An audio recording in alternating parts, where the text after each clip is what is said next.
Good morning, good morning. Guys, gusto ko lang po ipakita sa inyo. Ito po yung aking tinanim na kamuting kahoy. Ayan siya guys. So actually isang puno lang siya guys.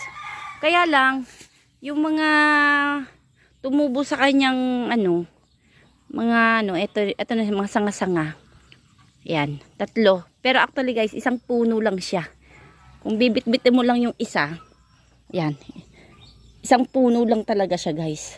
Gusto ko lang guys ipakita sa inyo guys kung gaano siya guys kalaki. Yan.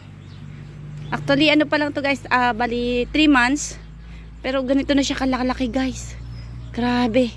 Isang piraso pa lang guys. Diyos ko, sulit na. Hindi ko lang alam kung ilang kilo to. Tumitimbang yung isang ganito. Subukan natin guys. Tara.